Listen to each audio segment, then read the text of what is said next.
Hi everybody, we're in Estes Park, Colorado. I'm Steve Kenyon along with Taylor McNair, who is Miss Rodeo America, and joining us here in Estes Park and traveling across the country. And welcome to Colorado. You were here last year, or were you? That's correct. I came last year as Miss Rodeo Mississippi to Estes Park, Colorado for the rooftop rodeo, and I'm back. You're back.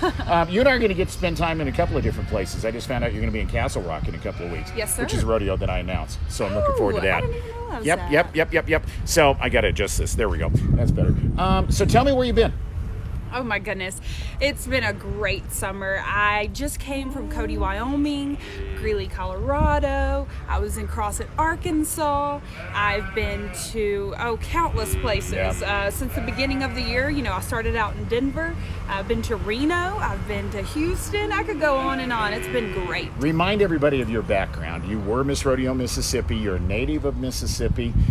You've been in the ranch and rodeo business your whole life, and that's what I remember. Take it from there.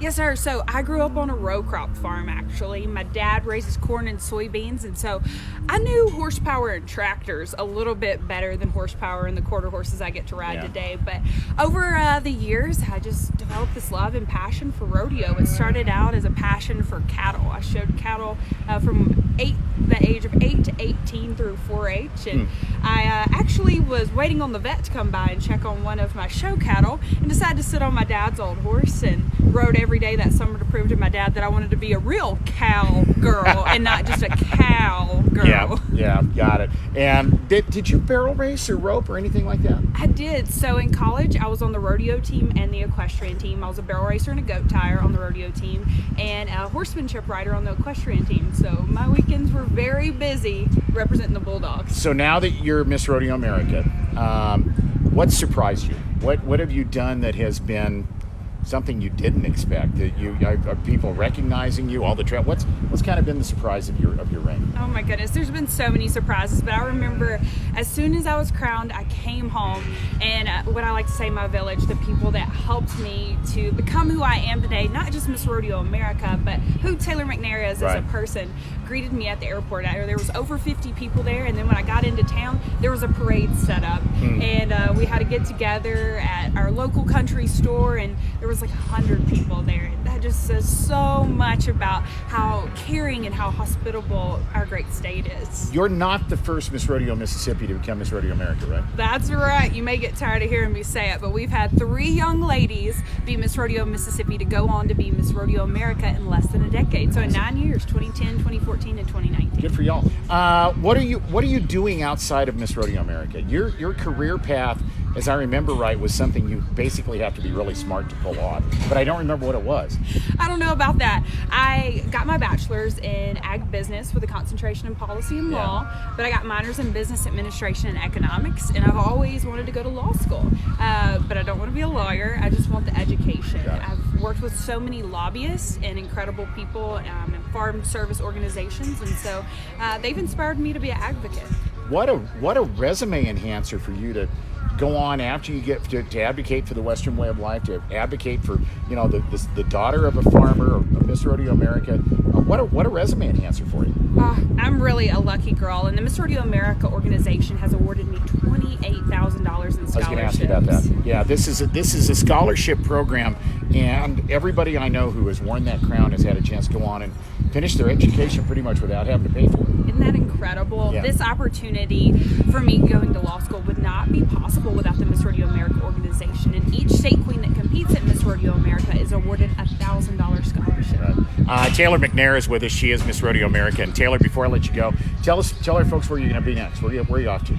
I'm off to Nampa, Idaho, then Cheyenne, Wyoming, see you in Castle Rock. I could go on and on. I've got a pretty packed schedule here the rest of the summer. You mentioned the village that it took to get you here. I would be willing to bet that that's something most people don't understand, is for all of you ladies who wear that crown or who try to earn that crown, there got to be an awful lot of people behind you. You're so right. And my village is completely amazing. My dad is definitely the biggest #1 supporter, and I called him my #1 sponsor last year. He's just been my biggest encourager and rock, and he's inspired me. He founded our farm in 1978, all from the ground up. And he's just the most determined individual I've ever met, and he's inspired me to be determined and go after my dreams. There are 20, 30 young ladies who are going to go to Las Vegas in December to try to become the next Miss Rodeo America. What advice do you give them? What do you tell them about preparing for the Miss Rodeo America pageant? I think that we don't tell girls enough just how hard it is, just how much work we put into it. You see the beauty and the glamour side of it. You see us in the arena, but you don't see the hours we put in studying, the hundreds of horses I got on last year, the people I talked to, the networking I did to find out any information I could about the sport of professional rodeo or equine science. I really just delved into it and put everything I had into it, 100% effort. But there is a reason they pick a new Miss Rodeo America every year. Each girl has different skills and talents that she can bring to the Professional Rodeo Cowboys Association. Before I let you go, are you able to kind of advocate for something, anything? Are you able to pick a platform, something that you want to, a message you want to deliver during the time of your reign?